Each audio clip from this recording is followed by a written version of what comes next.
El bosque de las palabras, Rodrigo de Triana y Pinzón. Les recomiendo la lectura de un clásico. Les recomiendo leer, con todo el cariño y la bonomía posible, la historia que Fernando Colón, hijo del almirante Cristóbal Colón, escribió sobre su padre. Se llama Historia del Almirante.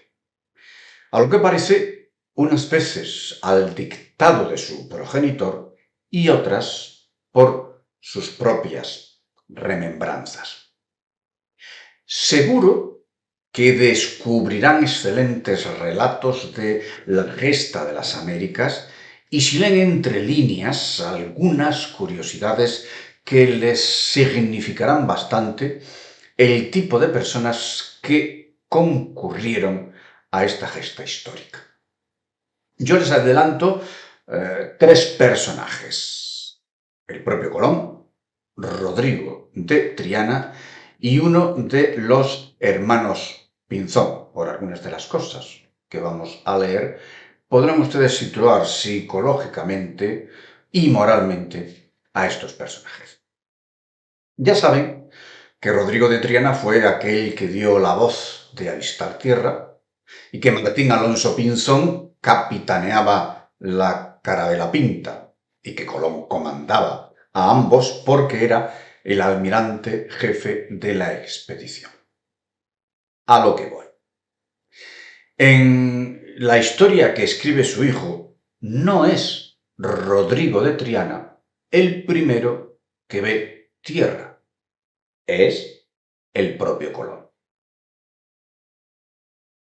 El jueves a 11 de octubre, después de mediodía, hallaron indicios manifiestos de estar cerca de tierra.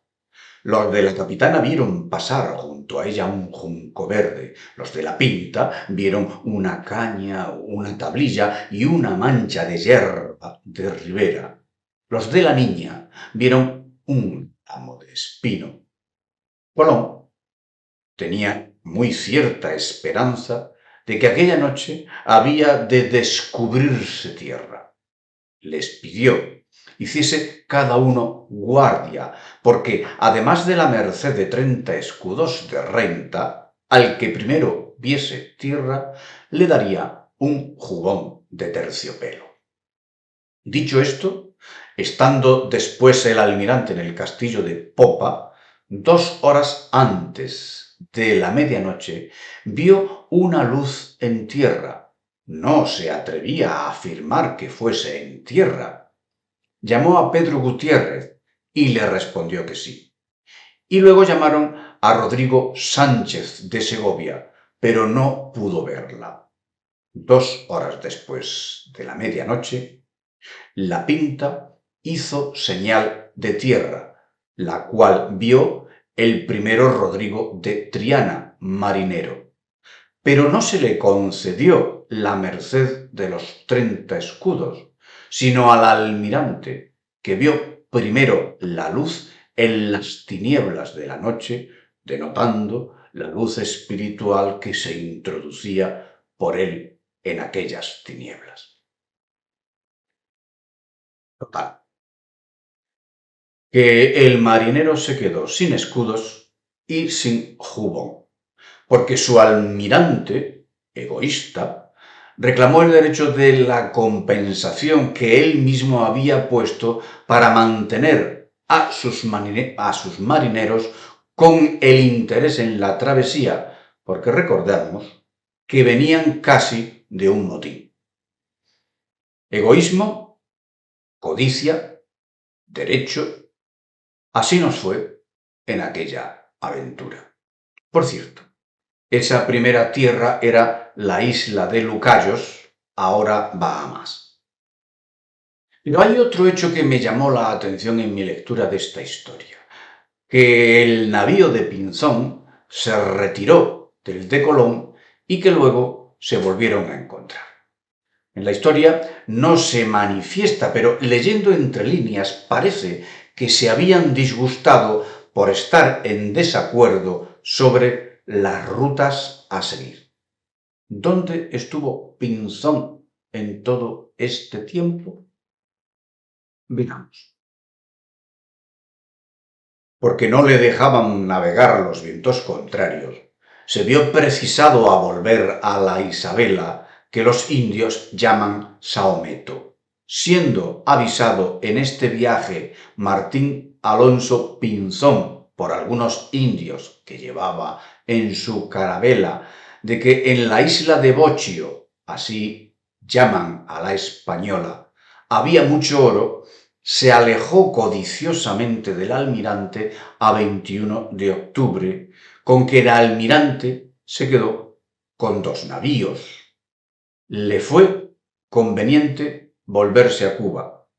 El miércoles 5 de diciembre atravesó hacia la Española.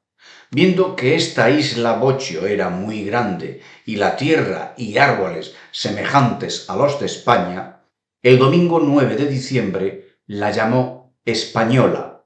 Vio un calafate el domingo por la mañana 6 de enero, la carabela Pinta.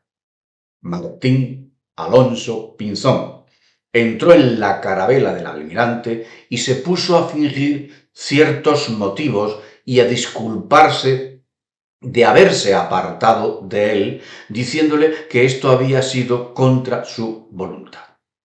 El almirante, aunque sabía lo contrario y la mala intención de este hombre, disimuló con él y toleró sus mentiras por no romper el designio de su empresa. En realidad, Pinzón había estado rescatando oro, pero no lo dividió entre la tripulación y lo había estado en la isla española. La historia la escriben los vencedores. Así la contó el hijo de Colón. Luego los historiadores la interpretan y la comunican. Pero lo cierto es que una idea subyace sobre otras. La codicia humana, la necesidad de riquezas y de poder. Y aquel momento histórico alimentó todo lo peor del ser humano. Los días que vivimos son consecuencia de los pasados. Nadie es heredero del mal que su antepasado infligió al mundo. Él no puede reparar el daño y pedir perdón por algo que no está en su conciencia parece que no tiene ningún efecto sustancioso, quizás moral. Lo único posible es la empatía, pero ésta no arregla materialmente nada, pero se puede expresar a modo de solidaridad. Ahora, piensen en el rebote de la presidenta mexicana con el rey Felipe VI. Muchas gracias.